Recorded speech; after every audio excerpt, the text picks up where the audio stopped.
comunidad.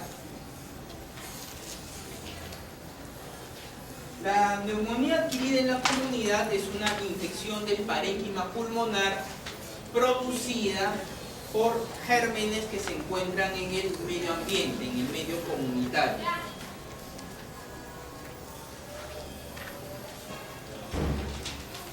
La definición de neumonía es ser una enfermedad aguda caracterizado por tos y signos de focalización torácico, es decir, al examen clínico que encontremos un síndrome de condensación pulmonar acompañado de fiebre, disnea o aumento de la frecuencia respiratoria, y en la cual no haya sospecha de otra causa evidente de estos síntomas. Esto es la definición, ojo, de sospecha de neumonía. ¿Qué es lo que nosotros vamos a sospechar cuando hagamos la anamnesis en un paciente que llegue a emergencia?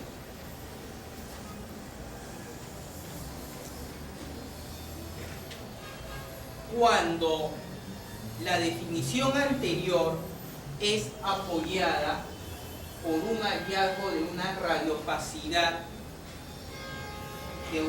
radiopacidad de tipo condensación pulmonar, ¿no?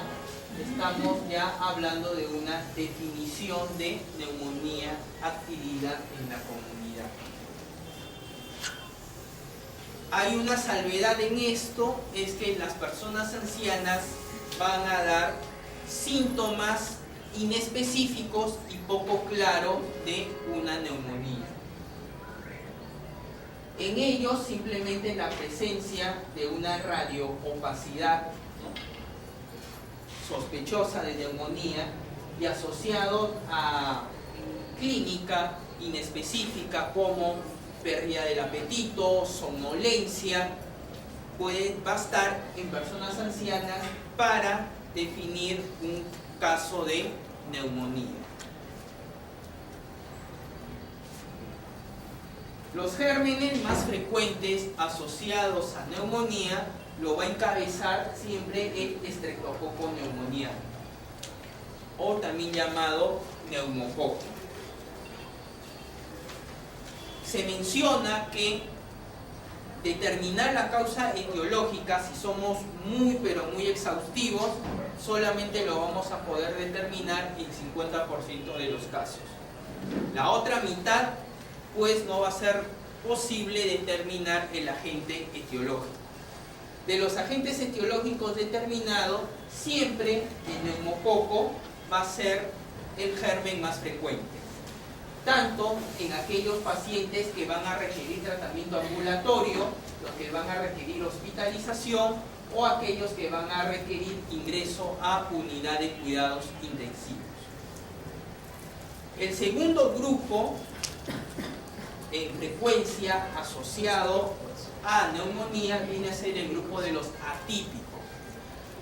Si nosotros sumamos los porcentajes de micoplasma y clamidia, que son los gérmenes atípicos, van a superar al resto de agentes etiológicos ahí mencionados.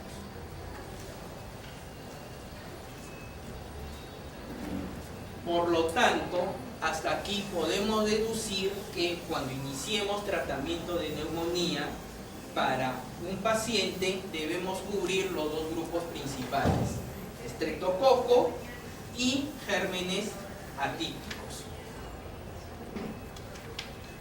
En el Perú no existen datos epidemiológicos que nos digan con certeza cuál es el germen más frecuente, pero probablemente, según la guía peruana de neumonía adquirida en la comunidad, elaborada por la Sociedad Peruana de Infectología, se menciona que igual el neumococo es el germen más frecuente asociados a los casos de neumonía adquirida en la comunidad.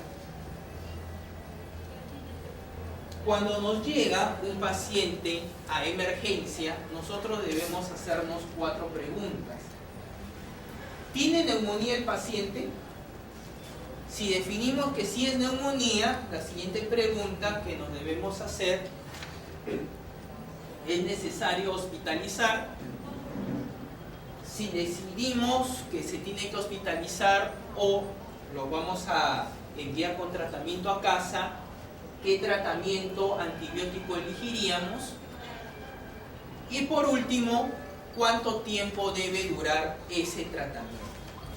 Son las 4 preguntas que a partir de ahora nos vamos a enfocar en la charla.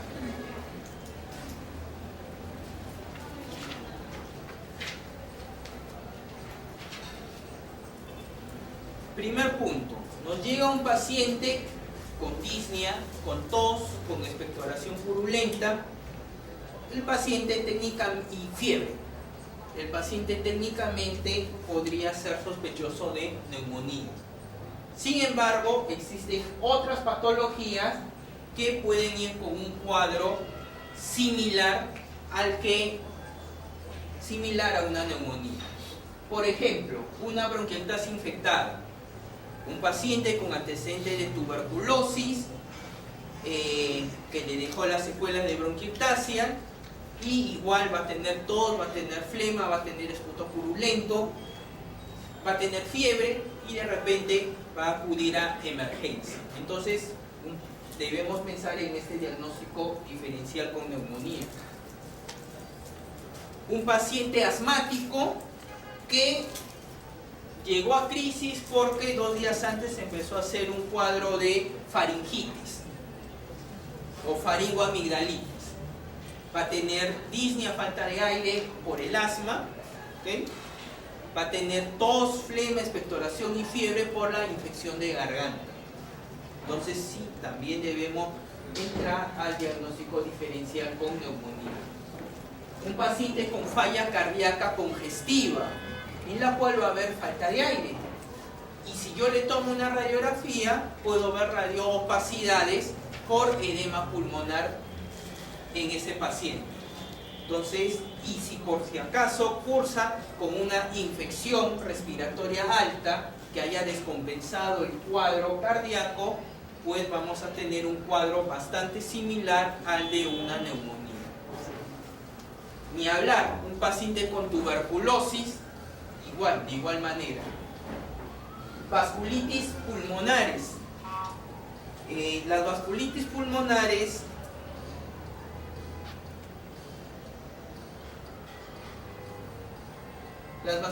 pulmonares pues son inflamación de los vasos de pequeño o medianos calibres que van a dar compromiso radiológico. Por ejemplo, lesiones nodulares que se cavitan y se pueden infectar. Pueden cursar también con hemorragia alveolar, que en la radiografía van a ir con radiopacidades pulmonares. Van a ir con disnea y pueden ir con fiebre también, por la misma vasculitis. Por lo tanto, igual entran al diagnóstico diferencial con un cuadro de neumonía. La proteinosis alveolar es una enfermedad poco conocida, poco frecuente y entra dentro del grupo de las enfermedades pulmonares intersticiales, en las cuales hay una radiopacidad por acumulación de material proteináceo, producto del surfactante pulmonar, dentro de los alveolos. Y radiológicamente van a dar radiopacidades alveolares, ¿no?, que pueden confundir con un cuadro de neumonía. Y la neumonitis por hipersensibilidad entra también dentro del grupo de las enfermedades pulmonares intersticiales difusas, sobre todo en su fase aguda van a ir con imágenes de condensación pulmonar. Entonces debemos tener una amplia gama de enfermedades dentro del diagnóstico diferencial con neumonía. Para definir neumonía me tengo que guiar yo de síntomas respiratorios, síntomas sistémicos y hallazgos en el examen físico de tórax. Síntomas respiratorios, tos, dolor torácico, disnea, expectoración mucopurulenta. Síntomas sistémicos, fiebre, aumento de la frecuencia cardíaca, aumento de la frecuencia respiratoria. Y hallazgos en el examen físico de tórax, encontrar un síndrome de condensación pulmonar a la radiografía. Si encuentro un paciente con este criterio clínico, el paciente debemos solicitarle inmediatamente una radiología. Y en una radiografía, la imagen clásica de neumonía son las radiopacidades alveolares con broncograma aéreo. Pueden ser unilaterales, pueden ser bilaterales, pueden ser multilobares, ¿no? Etc. Hay una salvedad en el criterio radiológico: los pacientes inmunosuprimidos. Los pacientes inmunosuprimidos, efectivamente, como lo están mencionando, son pacientes que no van a dar imagen radiológica de neumonía. Pues van a cursar con neumonía y a la radiografía va a ser absolutamente normal.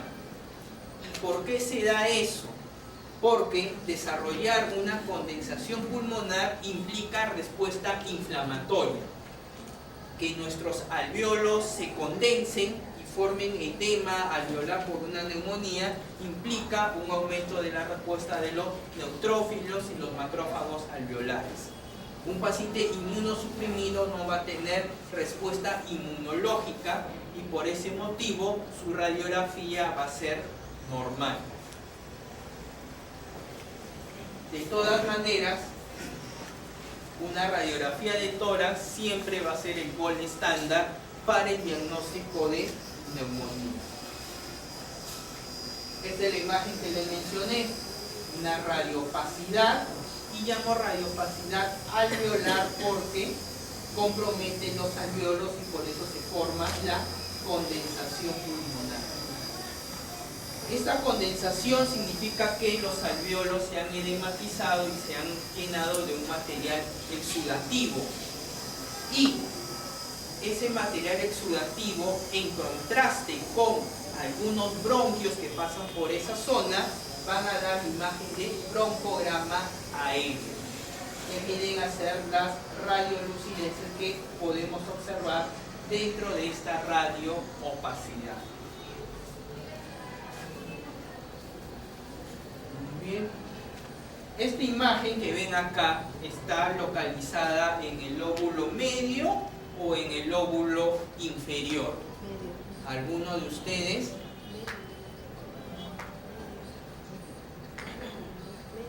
A ver, ¿quiénes dicen lóbulo medio? Levanten la mano.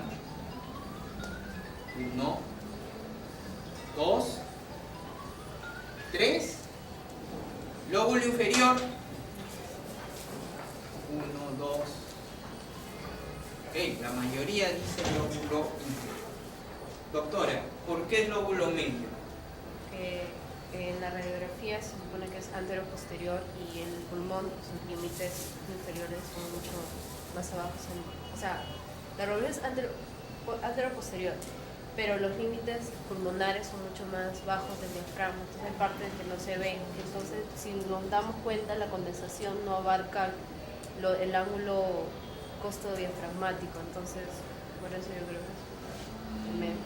Es lóbulo medio, pero no es la razón. Doctor, ¿por qué el lóbulo medio? Yo creo por la disposición anatómica de los lóbulos. ¿Ok? Explíquenos. No me acuerdo exactamente de todo. Muy bien, efectivamente, por la disposición anatómica de los lóbulos. El lóbulo medio es anterior, el lóbulo posterior es posterior. El lóbulo inferior es posterior. ¿Ok? Una imagen en una radiopacidad en el lóbulo medio va a borrar la silueta cardíaca. La silueta cardíaca está anterior, el lóbulo medio está anterior. Los dos se ven blancos en la radiografía y por lo tanto va a borrar el límite de la silueta cardíaca. ¿Okay? En esta imagen yo no defino, no se ve bien cuál es el límite entre la radiopacidad y la silueta cardíaca. Por lo tanto, esto es lóbulo medio. Si yo veo una imagen así, pero veo el contorno de la silueta cardíaca, es lóbulo inferior. Lóbulo medio adelante es anterior y lóbulo inferior es posterior. Muy bien. dejamos la parte radiológica y seguimos centrándonos en el tema de neumonía.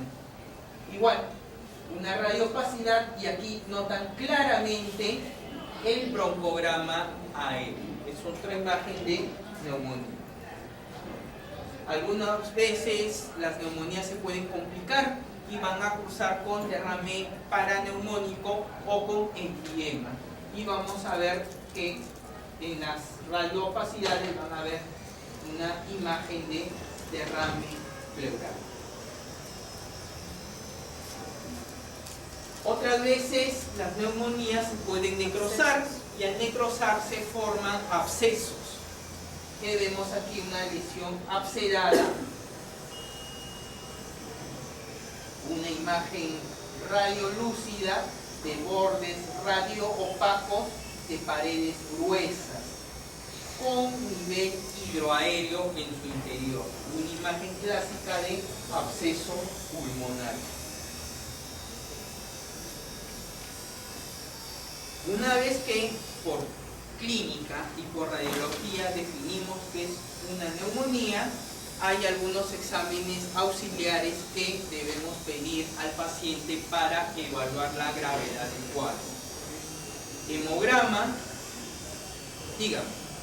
¿Cuál es el rol de la ocultación para el diagnóstico? El rol de la ocultación para el diagnóstico, lo que le mencioné. El examen clínico, ¿no?, entra dentro de los criterios para sospecha de neumonía. Encontrar un síndrome de condensación al examen clínico, llámese matidez a la percusión, vibraciones vocales aumentadas, crépitos a la auscultación, es importante dentro de lo que es definir sospecha de neumonía. Más aún, si están en provincias, en un centro médico que no tiene radiografía, tienen que afinar mucho los oídos porque va a ser su única herramienta para tratar de, en la medida de lo posible, ser más cercanos al diagnóstico de una neumonía. Si están en un hospital más grande dentro de la capital, pues se pueden dar el lujo de ser más exhaustivos y evaluar con estos exámenes al paciente. Un hemograma, ni hablar, por lógica, vamos a esperar encontrar una leucocitosis con desviación izquierda, ya que una neumonía es un proceso infeccioso. Urea y creatinina, evaluar la función renal del paciente. Es más, el nivel de urea va a ser uno de los criterios para definir si el paciente se debe hospitalizar o no. Y segundo punto, me va a servir también para regular la dosis del medicamento si es que el paciente tiene una función renal disminuida. Función hepática también van a ser uno de los criterios para lo que es definir si el paciente se puede hospitalizar o no. Nivel de electrolitos. Los pacientes con neumonía, sobre todo los ancianos, van a cursar con alteraciones hidroelectrolíticas. La medición de la saturación de oxígeno para ver si el paciente está en insuficiencia respiratoria o no. Si el paciente tiene ya un diagnóstico anterior de EPOC, enfisema o bronquitis crónica, un nivel de gasometría arterial me va a ser importante para evaluar su nivel de PCO2. Y el PCR, que es un marcador de inflamación que se eleva en los casos de infección, también me va a ser útil tanto en neumonía de niños y en neumonía de personas mayores, sobre todo. Y también me va a servir para monitorizar la respuesta al tratamiento. Iniciar con un PCR alto y culminar el tratamiento de 5 o 7 días o 10 días, dependiendo, y encontrar un PCR que ha disminuido, pues es un buen indicativo para evaluar la respuesta al tratamiento. La procalcitonina es otro marcador de inflamación, pero es mucho más específico que el PCR para infecciones bacterianas.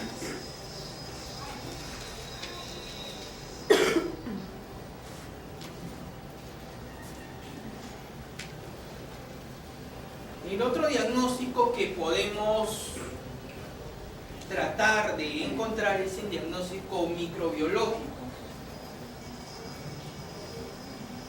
Les había mencionado que a pesar de las técnicas más exhaustivas, el 50% de los casos no vamos a poder definir el diagnóstico etiológico, o sea, la bacteria involucrada en lo que es el cuadro neumónico. Sí debemos tener en claro que en las formas graves de neumonías de grado severo, es importantísimo aislar o determinar el agente causal del mismo. En los casos leves, hasta incluso en los casos moderados, no es muy importante la determinación del agente etiológico. Otro caso para lo que es la importancia del diagnóstico etiológico son aquellas neumonías que no han respondido al tratamiento antibiótico o aquellas neumonías de lenta resolución.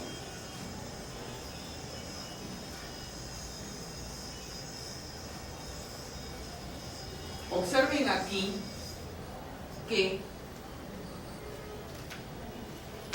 aquellos pacientes en los cuales voy a tratar una neumonía de manera ambulatoria, mi rigurosidad de exámenes auxiliares para llevar al diagnóstico etiológico no es tan importante como en un paciente que va a requerir un ingreso a hospital en sala de cuidados generales. Y estos a la vez, estos exámenes no son tan rigurosos como el paciente que ingresa a UCI. Y estos a la vez en relación a los pacientes que no han respondido al tratamiento médico. Es decir, entre más compleja o grave sea mi neumonía, mi estudio para determinar la etiología, o sea, mi diagnóstico microbiológico no va a ser, más intensivo, ¿no?, de acuerdo a la gravedad de la neumonía.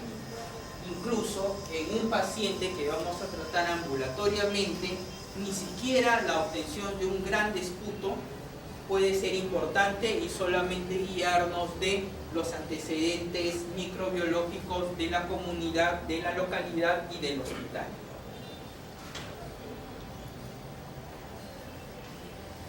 Para realizar el diagnóstico microbiológico puede ser hemocultivo, aunque su positividad son menos del 20%.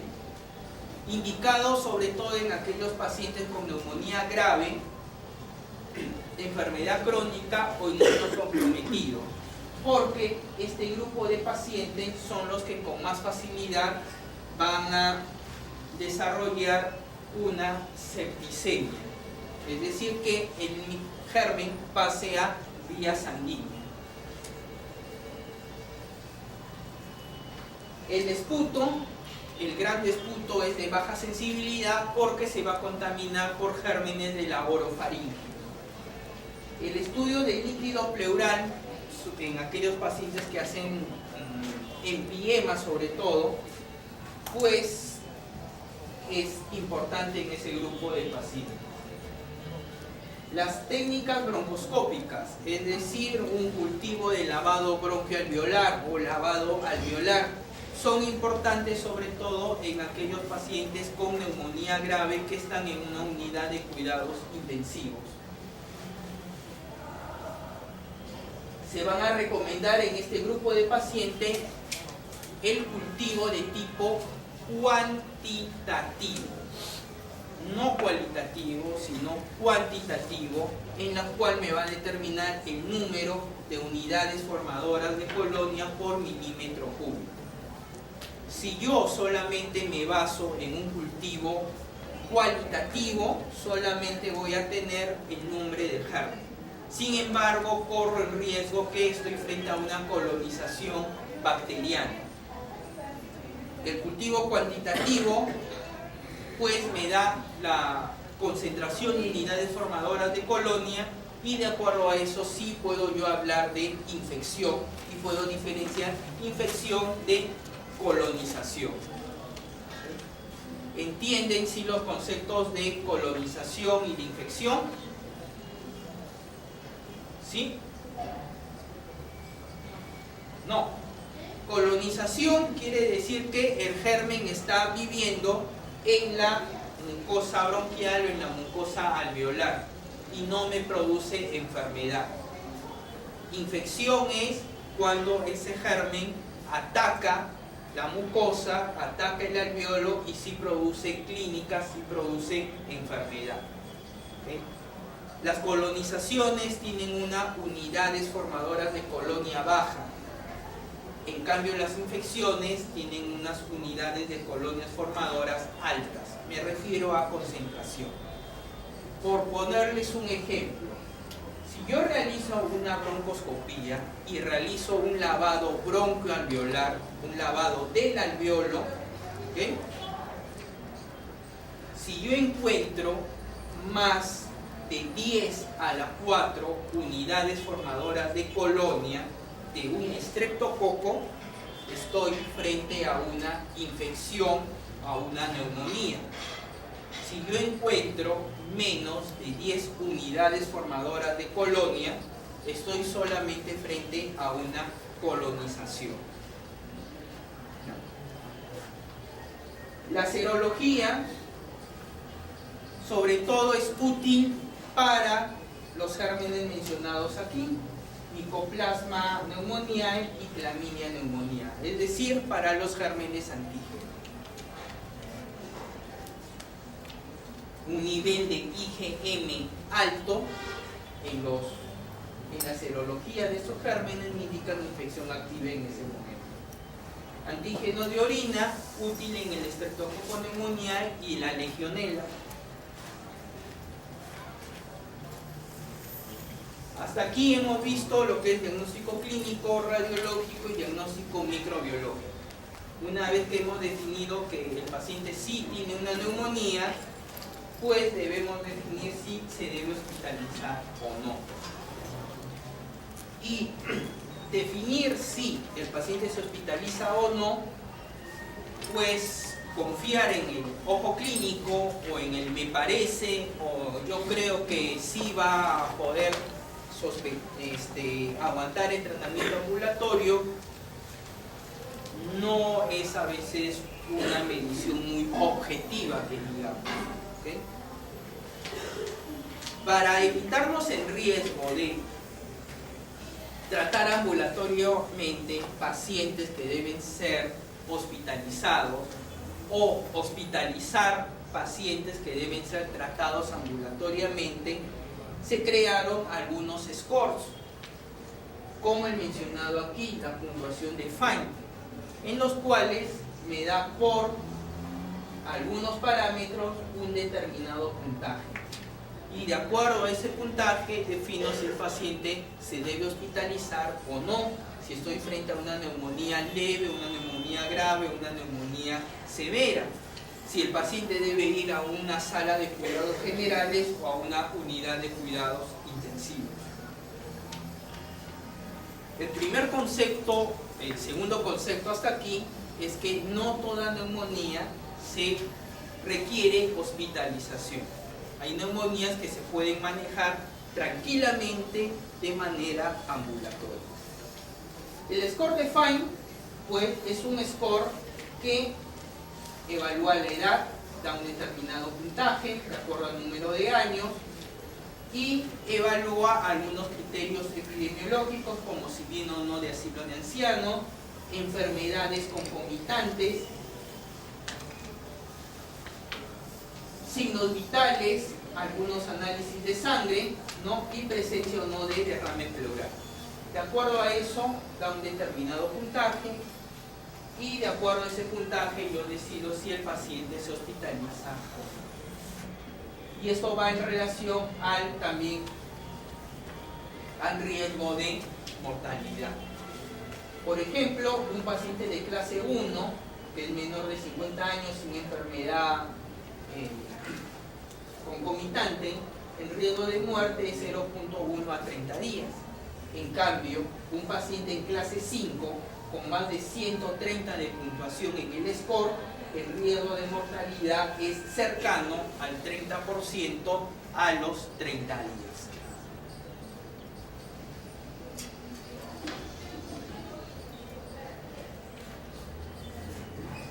Ahora, ¿cuál es el inconveniente que ustedes verían a usar la puntuación de FINE en emergencia? Muchos ítems, muy complicado.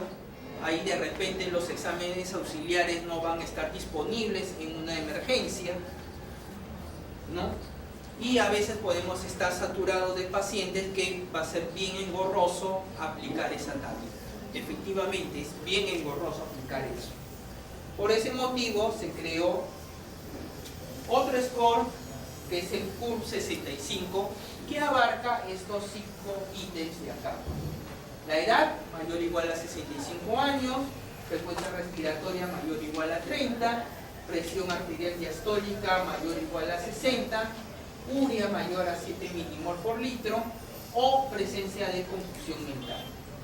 Cada uno da un punto, y si aplico el ítem de 5 puntos, una puntuación de 2 o más, el paciente debería hospitalizarse. Si estoy en un centro de salud alejado en la cual no tengo laboratorio, puedo prescindir este criterio de 1 y solamente trabajar con los 4.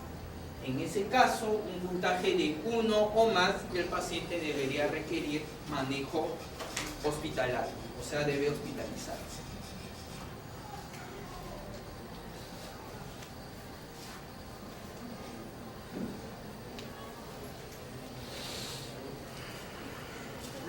Dígame.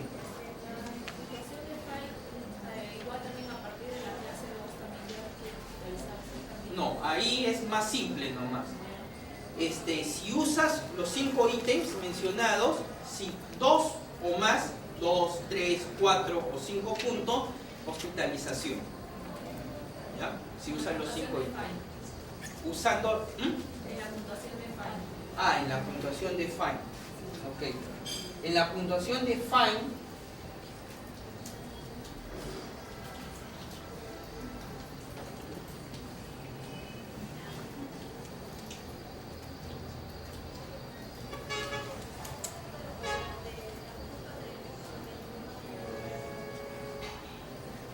se considera hospitalización a partir de la clase 3. Clase 3, hospitalización en generales. Clase 4, evaluar de repentes generales o unidad de cuidados intensivos. Y clase 5, siempre habitualmente es unidad de cuidados intensivos.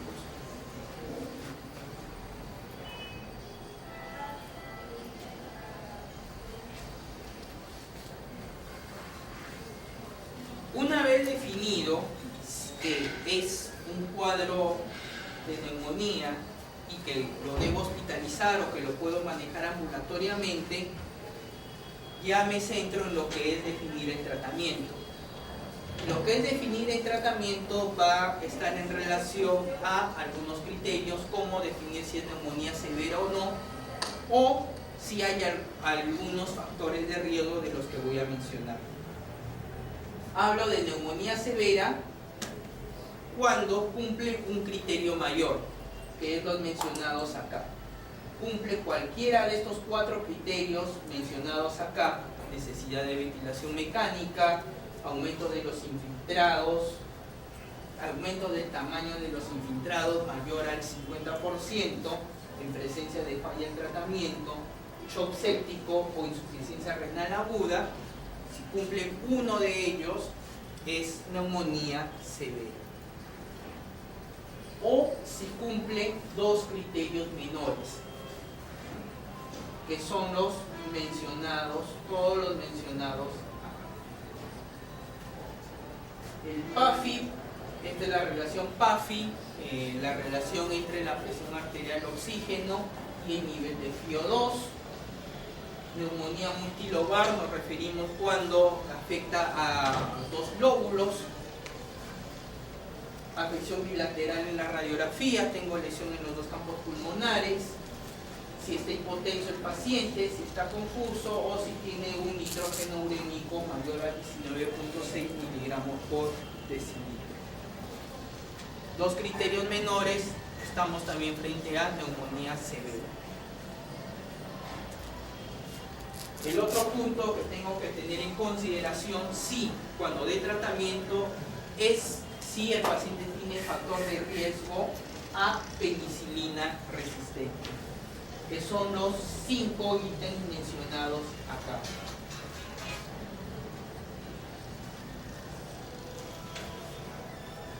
La resistencia a penicilina en Estados Unidos pasó de muy baja en el 1998 a más de 30% al cabo de pocos años, al cabo de 5 años. ¿Y esto por qué? Por el abuso en el uso de antibióticos. Creo que no es novedad que cuando nos duele la garganta, a un familiar le duele la garganta, va al boticario y le receta el boticario su amoxicilina.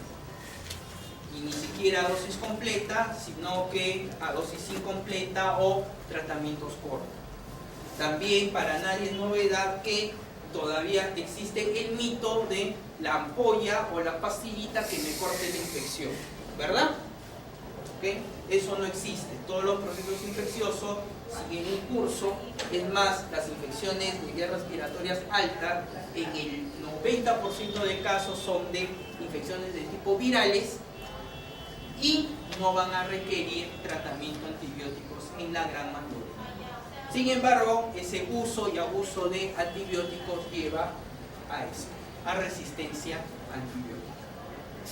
Además, la resistencia a penicilina implica resistencia cruzada con los antibióticos mencionados acá. Y en Latinoamérica existe una resistencia de neumococo al cotrimoxazol y a la doxiciclina. En el Perú se estima que la resistencia a penicilina debería encontrarse alrededor de 22%. Sin embargo, no existe evidencia suficiente para considerar una resistencia alta a penicilina definida como una concentración mínima inhibitoria mayor a 4.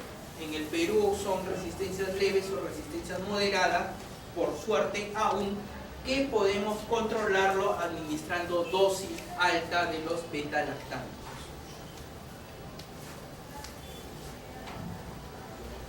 Otro factor de riesgo son a bacterias gram negativas y otro factor de riesgo es a Pseudomonas aeruginosa.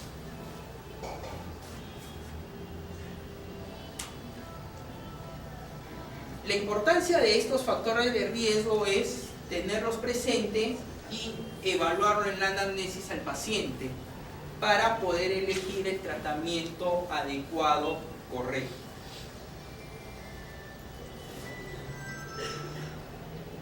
Cuando elijamos el tratamiento adecuado va a estar en función a si el paciente se hospitaliza o no y en los factores o en los 3 factores que mencioné aquí: resistencia a penicilina, factores de riesgo para bacilos gram negativo y factor de riesgo para Pseudomonas aeruginosa. De repente uno de ustedes me puede decir, doctor, pero Pseudomonas aeruginosa es neumonía intrahospitalaria. Sí, es cierto, neumonía aeruginosa es infección intrahospitalaria, pero hay un grupo de pacientes, ¿no?, los mencionados acá, enfermedad pulmonar estructural, por ejemplo, pacientes con bronquiectasia o bulas enfisematosa, que van a tener colonización de Pseudomonas aeruginosa y potencialmente van a desarrollar neumonía. Pacientes inmunosuprimidos por terapia de corticoides mayor de 10 miligramos de prednisona día, uso de antibióticos de amplio espectro mayor de 7 días en el último mes, o pacientes malnutridos, que son factores de riesgo a Pseudomonas aeruginosa. Punto importante acá, para considerar un tratamiento de Pseudomonas aeruginosa, voy a hablar de neumonía severa. O sea, es una neumonía severa que cumple uno de estos criterios de acá. En este caso, sí está indicado dar tratamiento de Pseudomonas aeruginosa. ¿Correcto? No estoy hablando de neumonías leves, neumonías que van a ser tratadas de manera ambulatoria. Tiene que ser neumonía severa, con los criterios que les mencioné, con uno de los criterios de acá. Muy bien. Si yo voy a tratar a mi paciente de manera ambulatoria, es decir, llevo a emergencia, lo evalué, no tiene mayor factores de riesgo, clínicamente está hemodinámicamente estable, es una persona menor a 65 años, no cumplió ningún ítem del CUR 65, yo le puedo decir, ¿sabe qué, señor? Se va a su casa y cumple su tratamiento antibiótico. ¿Qué tratamiento antibiótico voy a elegir? Pues se puede usar amoxicilina a dosis alta, 1 gramo cada 8 horas, es decir, 2 tabletas de 500. O también, en algunos casos, puede usar claritromicina o eritromicina en casos de sospecha de gérmenes atípicos o alergias a beta-lactano. Considerar también que la claritromicina tiene cobertura frente a Streptococcus pneumoniae, no solamente a gérmenes atípicos.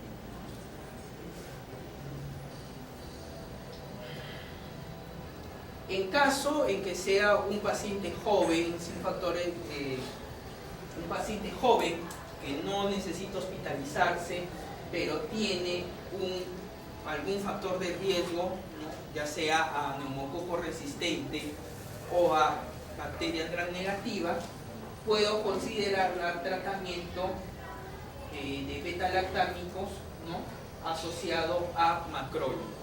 Por ejemplo, asociar amoxicilina con claritromicina o acitromicina. También en este grupo de pacientes podría dar beta-lactámico como inhibidor de beta-lactamasa, por ejemplo amoxicilina ácido clavulánico, o también podría dar alguna fluorquinolona antineumococo como levofloxacino o como moxifloxacino. Los tratamientos ambulatorios, tiempo recomendado de tratamiento 5 días. Cuando el paciente requiere tratamiento hospitalizado, se puede administrar una quinolona en monoterapia, ya sea vía oral o endovenosa, o combinar una cefalosporina de tercera generación sin efecto antiseudomona, como la ceftriaxona o la cefotaxime, o amoxicilina con ácido clavulánico o ampicilina surfactant asociado con un macrólido, claritromicina o acitromicina. En este grupo de pacientes, duración de tratamiento 7 días. Por último, cuando el paciente tenga una neumonía severa, va a requerir tratamiento y manejo en UCI. En estos casos tengo dos disyuntivas: si el paciente tiene o no factores de riesgo para pseudomonas. Si no tiene factores de riesgo para pseudomonas, puedo administrar ceftriaxona asociado a un macrólido como claritromicina, como acitromicina por vía endovenosa, o asociarlo a una fluorquinolona antineumococo como levofloxacino o moxifloxacino. Y en este caso, tratamiento 10 días. Cuando el paciente tenga una neumonía severa y tenga factor de riesgo para pseudomonas, ahí sí tengo que dar cobertura antipseudomonas. Tengo varias alternativas: meropenem o imipenem o piperacilina tazobactam asociado a levofloxacino o ciprofloxacino.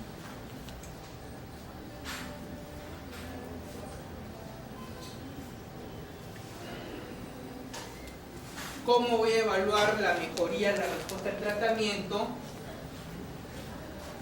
Los criterios clínicos es disminución de la temperatura, disminución de la frecuencia respiratoria, aumento de la saturación de oxígeno, si el paciente requería oxígeno suplementario, que disminuya su consumo de oxígeno suplementario, mejoría de la presión arterial, si es que el paciente estuvo hipotenso.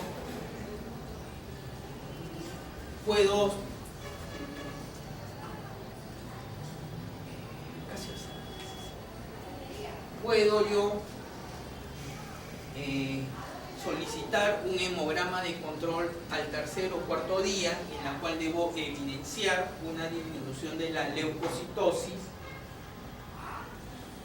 y solo solicitar radiografía de tórax cuando no haya habido respuesta al tratamiento o haya habido empeoramiento del cuadro clínico.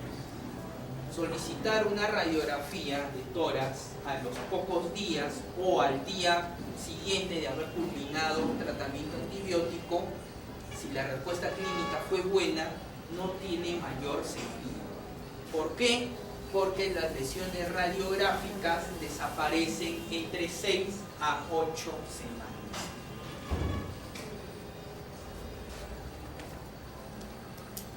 Si hospitalicé al paciente, cuando yo le tengo que dar de alta, cuando su situación clínica esté próximo a su basal de ingreso,